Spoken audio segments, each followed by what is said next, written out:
नमस्कार दोस्तों, स्वागत है आपका केमिकल ब्रांच में। सब्जेक्ट है केमिकल टेक्नोलॉजी और टॉपिक का नाम है manufacture of soda us bye Solvay process. आज की वीडियो में हम जानने वाले हैं कि सॉल्वे प्रोसेस के द्वारा सोडा अस कैसे बनाई जाती है। आगे हम इन सभी पॉइंटों को कवर करेंगे और साथ ही साथ मैं आपके साथ अपने नोट्स भी शेयर करूँगा। तो चलिए स्टार्ट करते हैं। तो पहले हम जानेंगे कि सोडा अस क्या होती है। सोडा अस, जिसको सोडियम कार्बोनेट भी कहते हैं, ये एक इनऑर्गेनिक कंपाउंड होता है और इसका केमिकल फार्मूला Na2CO3 होता है। और अगर बात करें इसकी प्रॉपर्टीज़ की, तो मॉलिक्यूलर वेट होता है 106 ग्राम पर मोल्स और मेल्टिंग पॉइंट होता है 851 डिग्री सेल्सियस। कहने का मतलब ये है, अगर हमने सोडा अस का टेम्परेचर 851 डिग्री सेल्सियस कर दिया तो ये सॉलिड से लिक्विड की फॉर्म में बदल जाएगा। अगर बात करें बॉइलिंग पॉइंट की, तो वो होता है डीकम्पोज। डीकम्पोज का मतलब ये होता है कि हम सोडा अस को बॉईल नहीं कर सकते। अगर हमने सोडा अस को उबालने की कोशिश करी तो जिन सभी कंपोनेंट्स से ये मिलकर बना होता है, ये उन कंपोनेंट्स में बदल जाएगा। और इसका यूज़ साबुन बनाने में, कांच बनाने में, सोडियम सिलिकेट बनाने में, ट्रेड में और केमिकल इंडस्ट्री में दूसरे केमिकल्स बनाने में करते हैं। और सोडा को बनाने के लिए ब्राइन सॉल्यूशन, कोल, लाइमस्टोन, अमोनिया और कार्बन डाइऑक्साइड की आवश्यकता होती है। और ध्यान देना, जब भी हम सॉल्वे प्रोसेस के द्वारा सोडा अस का निर्माण करते हैं तो मुख्यतः ये 9 रिएक्शन होती हैं। आप चाहो तो वीडियो को पॉज करके इसका स्क्रीनशॉट ले सकते हो। अगर आपको लगता है कि आप इन सभी रिएक्शंस को याद नहीं कर सकते तो आप चाहो तो एग्ज़ाम में इन सभी के जगह इस रिएक्शन को लिख के आ सकते हो।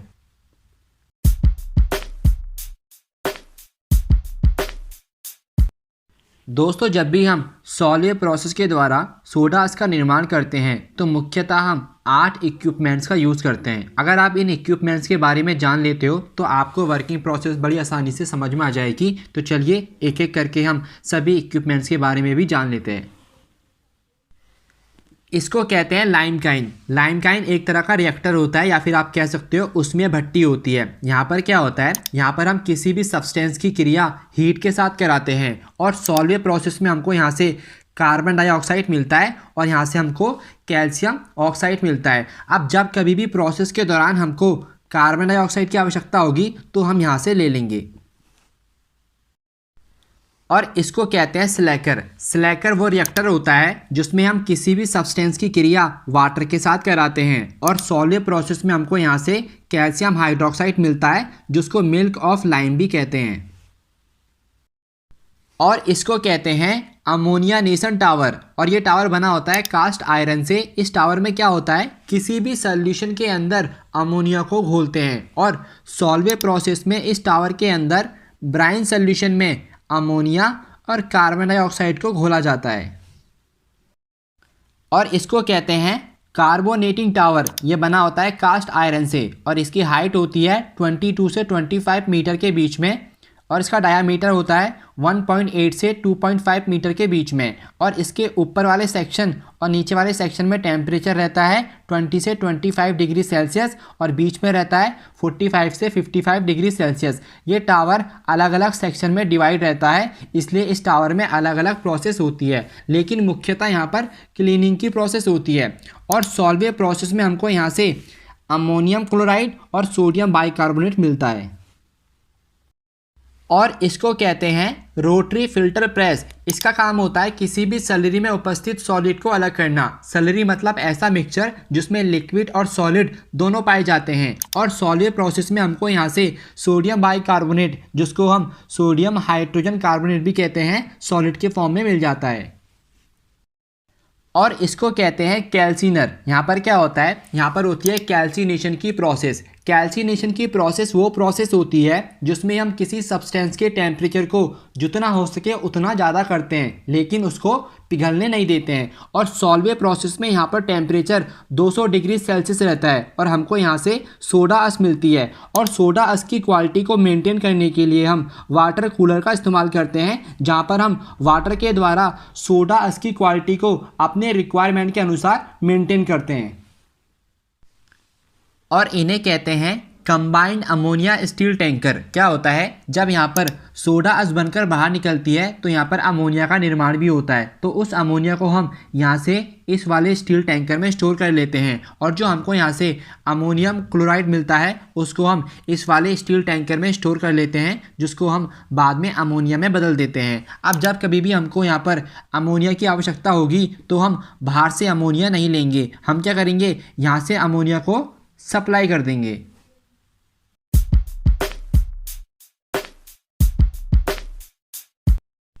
चलिए अब जान लेते हैं इसकी वर्किंग प्रोसेस के बारे में। अब हम पूरी प्रोसेस को स्टेप बाय स्टेप समझेंगे। थोड़ी सी वीडियो और बची है, उसके बाद आपका ये टॉपिक अच्छे से क्लियर हो जाएगा। तो चलिए स्टार्ट करते हैं। सबसे पहले प्यूरिफाई ब्राइन सॉल्यूशन और अमोनिया को अमोनियानेशन टावर में भेजते हैं। फिर हम लाइम रिएक्टर में कोक और लाइमस्टोन को डालते हैं और नीचे से एयर की सप्लाई करते हैं। तो यहाँ पर मुख्यतः दो रिएक्शन होती है, ध्यान से देखना। पहली रिएक्शन में जो लाइमस्टोन होता है वो हीट के साथ रिएक्शन करता है और हमको मिलता है कैल्शियम ऑक्साइड और कार्बन डाइऑक्साइड। कैल्शियम ऑक्साइड को हम यहाँ से नीचे स्लैकर में भेज देते हैं और जो कार्बन डाइऑक्साइड होती है उसको हम ऊपर भेज देते हैं। फिर यहाँ पर एक और रिएक्शन होती है, वो होती है कार्बन और ऑक्सीजन के बीच में, और हमको दोबारा से यहाँ पर मिलता है कार्बन डाइऑक्साइड, जिसको हम ऊपर भेज देते हैं। अब जो लाइम रिएक्टर से कैल्शियम ऑक्साइड स्लैकर में पहुंचता है उसकी रिएक्शन हम वाटर के साथ कराते हैं। जब ये दोनों आपस में रिएक्शन करते हैं तो हमको मिलता है कैल्शियम हाइड्रोक्साइड, जिसको मिल्क ऑफ लाइम भी कहते हैं। इसको हम अमोनिया स्टील टैंकर में स्टोर कर लेते हैं और इसका यूज़ हम लास्ट में करते हैं। और यहाँ से लाइम रिएक्टर से CO2 निकलकर अमोनियानेशन टावर में पहुँच जाता है। तब यहाँ पर होती है डिसॉल्विंग की प्रोसेस। यहाँ पर क्या होता है, ब्राइन सॉल्यूशन के अंदर अमोनिया और CO2 घुल जाती है। तब यहाँ पर मुख्यतः दो रिएक्शंस होती हैं, ध्यान से देखना।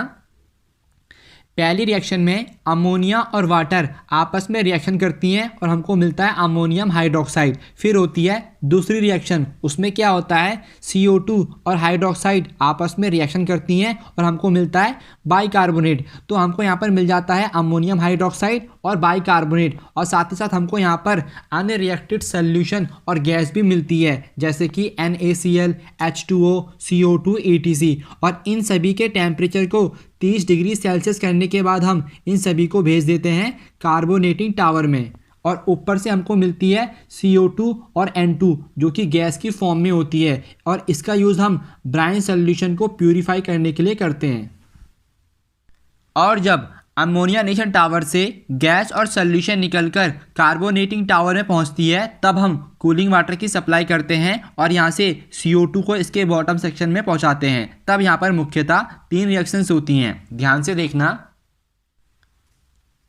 पहली रिएक्शन में CO2 और हाइड्रोक्साइड आपस में रिएक्शन करती है और हमको मिलता है बाइकार्बोनेट। फिर होती है दूसरी रिएक्शन, उसमें क्या होता है, CO2 और वाटर आपस में रिएक्शन करती हैं और हमको मिलता है बाइकार्बोनेट और हाइड्रोजन। फिर होती है तीसरी रिएक्शन, उसमें क्या होता है, सोडियम, क्लोरीन, अमोनियम और बाइकार्बोनेट ये सभी आपस में रिएक्शन करती हैं और हमको मिलता है अमोनियम क्लोराइड और सोडियम हाइड्रोजन कार्बोनेट, जिसको हम सोडियम बाइकार्बोनेट भी कहते हैं। अब हमको यहाँ पर अमोनियम क्लोराइड और सोडियम बाइकार्बोनेट स्लरी की फॉर्म में मिलता है।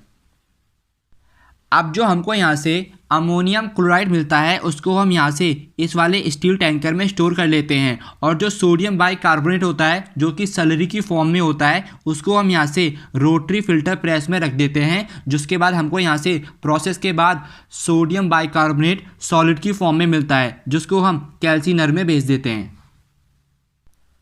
और फिर कैल्सीनर में फ्यूल एयर की सप्लाई की जाती है। यहाँ पर होता है सोडियम बाइकार्बोनेट का थर्मल ट्रीटमेंट। तब यहाँ पर मुख्यतः एक रिएक्शन होती है, ध्यान से देखना।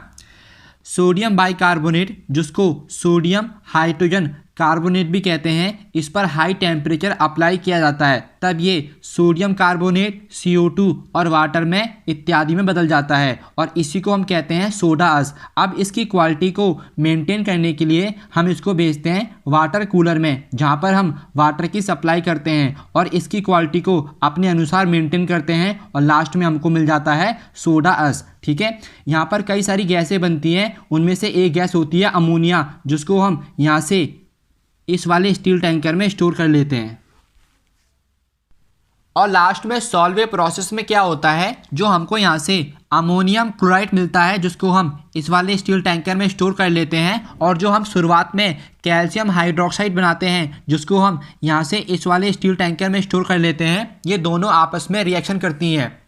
जब ये दोनों आपस में रिएक्शन करती हैं तो हमको अमोनिया, कैल्शियम क्लोराइड और वाटर मिलता है, और इसी के साथ सॉल्वे प्रोसेस पूरी हो जाती है।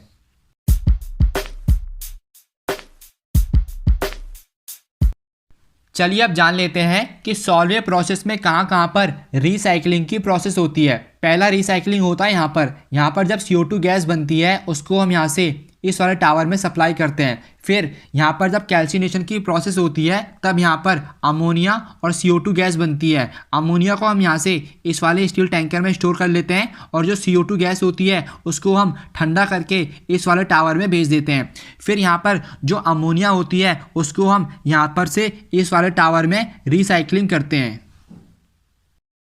और यह है मेरे नोट्स, आप वीडियो को पॉज करके इसका स्क्रीनशॉट ले सकते हो। इसमें सोडा एश की सॉल्वे प्रोसेस के बारे में सब कुछ लिखा हुआ है। और इसी के साथ आज का टॉपिक यहीं पर खत्म हुआ। उम्मीद करता हूँ वीडियो आपके लिए यूज़फुल है, तो प्लीज़ वीडियो को लाइक कर देना।